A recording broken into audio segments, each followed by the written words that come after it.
Courage isn't about fearlessness. It's about staying present with what you love, even when it would be easier to pull back. Now, we can love our work, but still hesitate. We can know it's true, but pause rather than act. And it certainly takes courage to be a healer, a visionary, a sensitive creator in the out of balance context and a lack of well-established space for what we do. It takes courage to allow love to stay present rather than protected. Now, courage is a strength, not a personality trait in the way we're speaking about it now. Courage is a presence with what matters, even when that's uncomfortable. And it is absolutely normal to experience fear and doubt and uncertainty.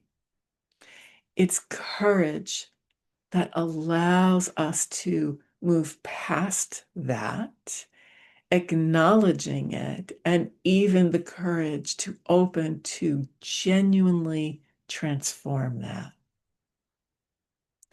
Now, most people don't lack love. They're simply struggling to live it. Now, living your love can often mean being seen more clearly, perhaps saying no to what no longer fits. It might be outgrowing old roles, identities, or expectations.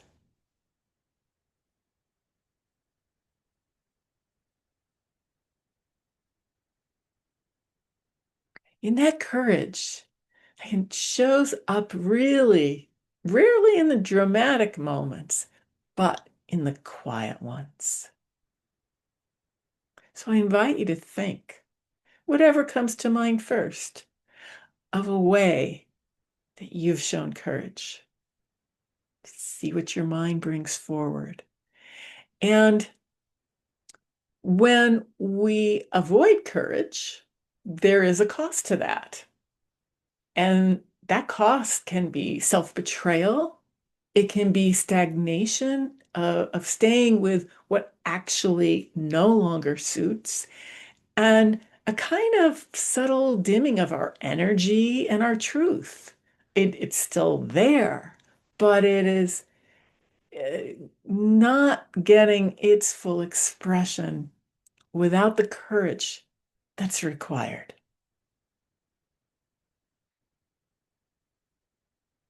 So that isn't about, walking into a truly unsafe situation, but it is the courage to find the way that really deeply suits, that is the healthy stretch, that is the greater expression of your being. Now, please excuse me if my eyes move down here and there because I do have notes so that I don't miss anything, and I can sometimes get, carried away in one direction and need to focus myself back in sharing with you this way. So I invite you now just to reflect on a few questions, not trying to fix anything, not trying to judge anything, just allowing whatever arises to arise. And that first question is, where am I holding back something true? And the next question, what would love ask me to stand with right now?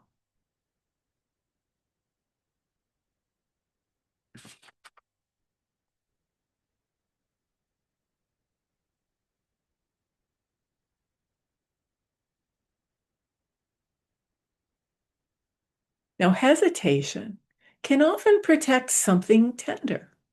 And absolutely, we have those tender parts. And courage moves at the pace of honesty. So just allowing those truths to come forward, to meet them for awareness, and to take what unfolds from that a step at a time. Now, as essential as courage is, as much as we may want to use our courage, it can, on subtle levels, become drained. And so there are what I call the courage zappers, and those are subtle patterns, strategies we've learned, unexamined beliefs, things that may lie below the surface that hold that strength of courage back. So, in the next episode of the series, we're going to get more specific on those. And the one following that will focus on how you clear those courage zappers. So, just to remind here, right? One, if something is feeling tender, it's not that you're broken, it's that you're listening. It's that you've actually allowed the space for that tender aspect to come up, to be met. And that in itself takes courage. And it's courage that allows love, that essential love, to stay present in your beautiful work. So, if this episode is helping you recognize where love wants to lead, but maybe the courage feels stretched or strained or tender in some way, I have created a deeper space for this work.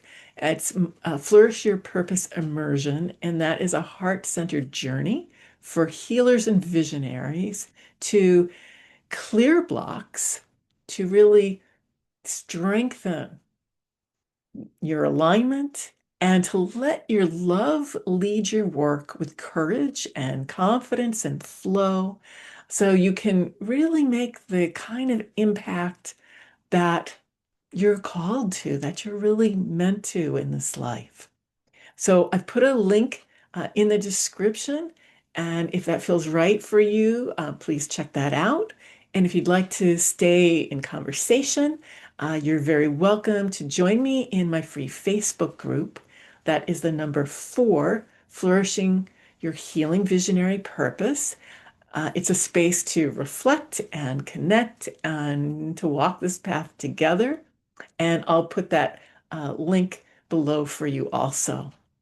And in the meantime, I want to thank you so much for being here and for being you.